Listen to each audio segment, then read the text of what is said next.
शास्त्री को जान सकते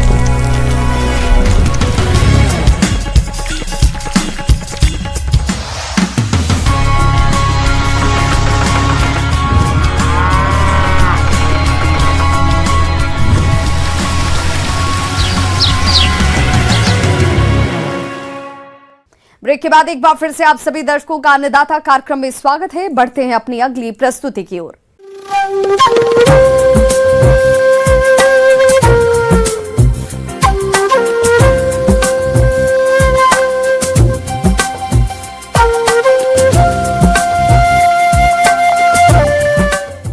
मौसम के अनुसार प्रबंधनों पर ही टिकी है आपकी खेतीबाड़ी और इसलिए मौसम पूर्वानुमान और उस पर आधारित साप्ताहिक कृषि सलाह इस प्रकार है।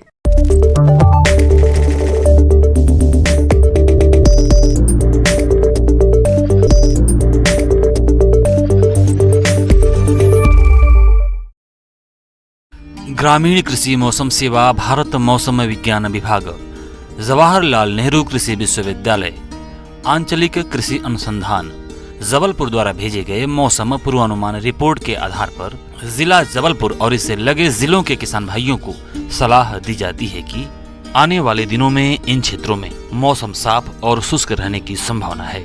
अधिकतम तापमान 31 से 32 डिग्री सेल्सियस और न्यूनतम तापमान 12 से 14 डिग्री सेल्सियस रहने की संभावना है। आने वाले दिनों में हवा की गति लगभग 6 से 7 किलोमीटर प्रति घंटे दक्षिण पश्चिम दिशा से चलने की संभावना है। ऐसे में इन क्षेत्रों के किसान भाइयों को सलाह दी जाती है कि गेहूं की फसल में 21 से 25 दिन की अवस्था पर पहली सिंचाई करें व इसके पश्चात खरपतवार नियंत्रण करें। खरपतवार नियंत्रण के लिए संकरी पत्ती वाले खरपतवारों के नियंत्रण के लिए सल्फोसल्फ्यूरान 25 ग्राम सक्रिय तत्व और चौड़ी पत्ती वाले खरपतवारों के नियंत्रण के लिए मेटसल्फ्यूरान 4 ग्राम दवा 500 से 600 लीटर पानी में घोल बनाकर प्रति हेक्टेयर की दर से छिड़काव करें। गेहूं की फसल में यदि दीमक कीट का प्रकोप दिखाई दे तो इसके बचाव के लिए किसान भाई क्लोरोपैरिफास 20 सीसी दवा की 2 लीटर मात्रा प्रति एकड़ की दर से 20 किलोग्राम बालू में मिलाकर खेत में शाम के समय छिड़क दें और सिंचाई कर दें। सरसों की फसल की सतत निगरानी रखें। सरसों में छाछिया रोग व सफेद फफूला रोग व मृदु रोमिल आसिता रोग की संभावना हो सकती है, अतः इनके लक्षण दिखाई देने पर नियंत्रण के लिए 2.5 ग्राम मैंकोजेब अथवा 2.5 ग्राम रिडोमिल दवा प्रति लीटर पानी के हिसाब से घोल बनाकर पहला छिड़काव 40 से 45 दिन की फसल में और दूसरा छिड़काव 55 से 60 दिन की फसल में करें। चने की फसल में वाई या टी आकार की खूंटियां गाड़ दें। प्रति एकड़ करीब 40 से 50 खूंटियां गाड़ें, जिस पर पक्षियों के बैठने का स्थान बन जाएगा, जो इल्लियों को चुन चुन कर समाप्त कर देंगी। चने में कहीं कहीं तंबाकू की इल्ली का प्रकोप देखा जा रहा है, जिसका नियंत्रण करें। मटर की फसल पर 2% यूरिया के घोल का छिड़काव करें, जिससे मटर की फलियों की संख्या में बढ़ोतरी हो। मटर की फसल में चौड़ी फफूंदी रोग की निगरानी करते रहें। इस रोग में पत्तियों, फलों और तनों पर सफेद चूर्ण दिखाई पड़ता है। इस रोग से बचाव के लिए फसल में सल्फेक्स दवा 3 ग्राम प्रति लीटर पानी के हिसाब से घोल बनाकर छिड़काव करें।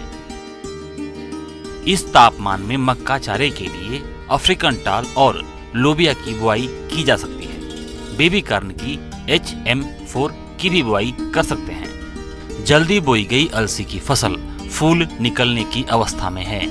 इस अवस्था में फली मक्खी लगने की संभावना रहती है, अतः किसान भाइयों को सलाह दी जाती है कि फली मक्खी से बचाव के लिए कली खिलने के पहले प्रोफिनोफास 800 मिलीलीटर प्रति हेक्टेयर की दर से छिड़काव करना लाभदायक होगा। इस मौसम में प्याज की समय से बोई गई फसल में थ्रिप्स कीट के आक्रमण की निरंतर निगरानी करते रहें। प्याज में पर्पल ब्लॉच रोग की निगरानी करते रहें। रोग के लक्षण पाए जाने पर मैंकोजेब 3 ग्राम प्रति लीटर पानी के हिसाब से घोल बनाकर छिड़काव करें। आम और नींबू में पुष्पन के दौरान सिंचाई न करें और मिलीबग व हापर कीट की निगरानी करते रहें। खुरपका मुंहपका के नियंत्रण के लिए पशुओं का टीकाकरण करें। एक्टो परजीवी को नियंत्रित करने के लिए जानवरों के पूरे शरीर पर ब्यूटाक्स या क्लीनर 2 मिलीलीटर प्रति लीटर पानी के हिसाब से प्रयोग करें और दवा लगाते समय जानवर का मुंह लपेट कर रखें। बकरियों को PPR बीमारी से बचाव के लिए टीका लगाया जाता है, जो सर्दियों के दौरान आम है। खुरपका और मुंहपका रोग के खिलाफ 2 महीने की भेड़ बकरियों का टीकाकरण करवाएं। मछलियों में घावों को नियंत्रित करने के लिए 1 एकड़ के तालाब में सिफेक्स 400 मिलीलीटर डालें। अंडे के बेहतर उत्पादन के लिए 12 ग्राम प्रति पक्षी प्रति माह की दर से पूरक कैल्शियम प्रदान करें।